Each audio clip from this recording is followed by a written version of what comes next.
지금 대한민국 트로트파는 나이가 계급인 시대가 저물고 실력이 국권력인 신인류의 등장으로 대지각 변동을 겪고 있습니다.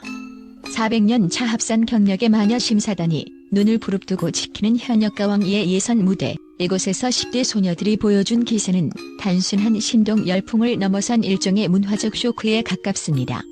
만만한 상대가 없다. 나는 오직 나 자신과 싸울 뿐이라며 덤덤하게 무대로 걸어나가는 13살 빙예서의 뒷모습에서 우리는 기성세대 가수들이 느꼈을 서늘한 공포와 경외심을 동시에 읽어낼 수 있었습니다. 이들은 더 이상 어른들의 귀여움을 독차지하는 마스코트가 아닙니다.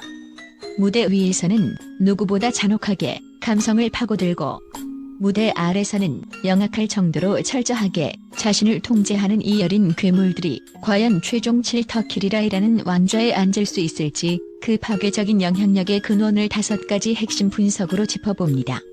첫째, 빙예서가 보여준 정통 트로트의 현대적 해석과 그 뒤에 숨겨진 압도적인 팬덤의 결집력은 그녀를 단순한 참가자 그 이상의 강력한 엔터테인먼트 브랜드로 격상시켰습니다.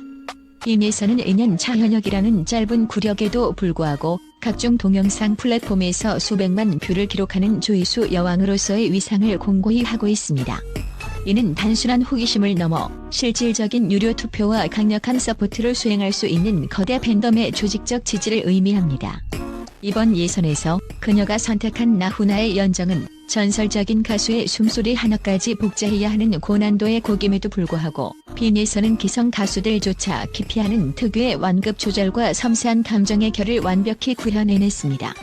특히 주목할 점은 그녀의 가창력이 단순히 기교에 머물지 않고 감성적 서사를 동반한다는 점입니다. 비록 마녀 심사단의 수장격인 김연자로부터 노래를 못해서가 아니라 13살이라는 나이에 걸맞은 조금 더 순수한 감정의 표출이 필요하다는 뼈아픈 조언을 들으며 오랜 실패라는 충격적인 성적표를 받았지만 전문가들은 이를 오히려 그녀의 스타성을 완성하는 결정적 서사로 분석합니다. 데이터에 따르면 서바이벌 프로그램에서 초반의 완벽한 승리보다 좌절 후 극복의 서사가 팬덤의 결집력을 평균 1.5배 이상 강화하는 것으로 나타납니다. 둘째, 11살 최연소 참가자 이수연이 증명한 서사의 힘은 시청자들의 감정을 송두리째 흔드는 가장 강력한 무기이자 이번 시즌의 성패를 가를 핵심적인 휴먼 팩터입니다. 이수연은 이번 무대에서 정수라의 명곡 도라지 꽃을 선곡하며 등장과 동시에 400년 경력의 마녀 심사단을 압도했습니다.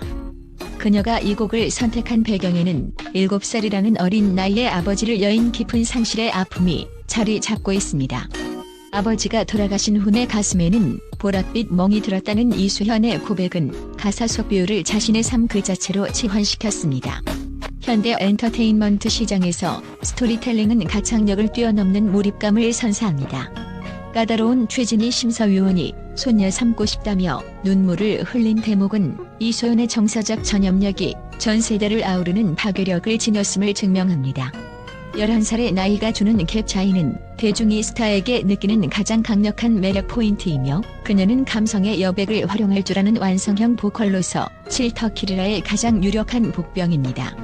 셋째, 아기 호랑이에서 범으로 진화한 김태현의 변성기 극복 스토리는 실력파 가수가 겪는 가장 고통스러운 성인 시기자 아티스트로서의 제2의 탄생을 상징합니다.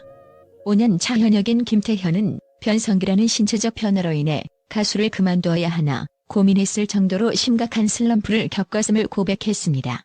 하지만 그녀는 이번 예선에서 김소희의 단념을 통해 국악의 탁성을 걷어내고 트로트에 세련된 울림을 입히는 보컬 재건 작업에 성공했음을 알렸습니다.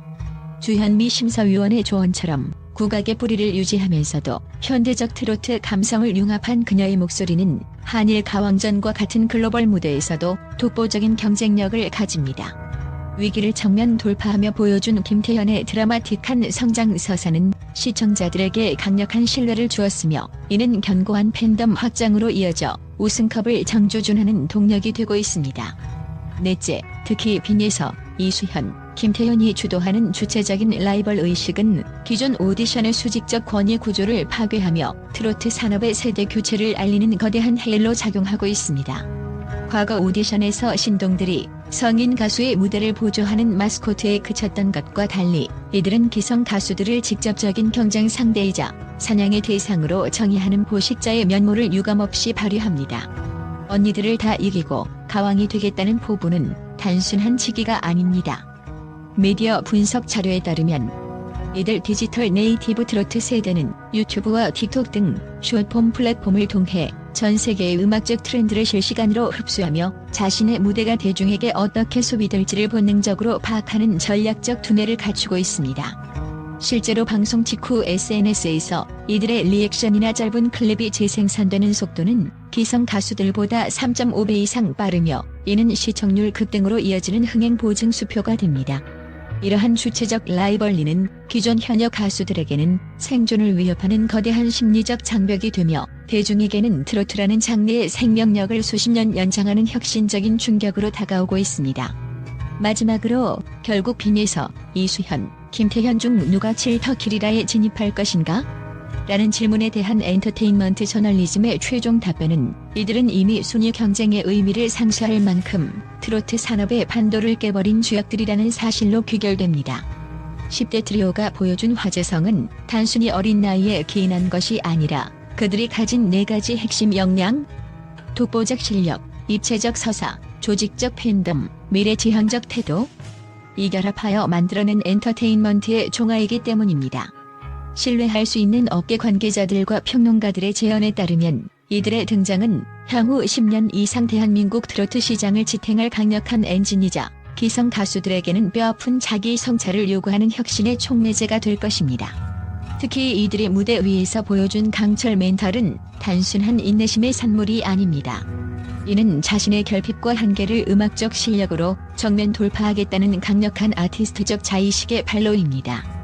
빈에서의 좌절 없는 투지, 이소연의 슬픔을 승화시킨 정서적 깊이, 김태현의 변성기를 이겨낸 전략적 진화는 엔터테인먼트 산업이 지향해야 할 성장형 아티스트의 표준을 제시하고 있습니다. 이제 대중은 더 이상 완벽하게 가공된 우상보다는 자신의 취약성을 드러내고 이를 극복해 나가는 인간적인 천재들의 서사에 기꺼이 지갑을 열고 투표권을 행사합니다. 나아가 이들이 견인하는 K-트로트 2.0 시대는 단순히 국내 시장에 머물지 않습니다. 김태현의 일본어 정복 노력과 빈에서의 글로벌 숏폼 장악력에서 알 수 있듯 이들은 트로트라는 장르를 글로벌 팝의 범주로 확장하려는 야심을 숨기지 않습니다. 한일 가왕전과 같은 국가 대항전 무대는 이들에게 단순한 경연이 아니라 트로트의 한류화를 실험하는 전초기지와 같습니다.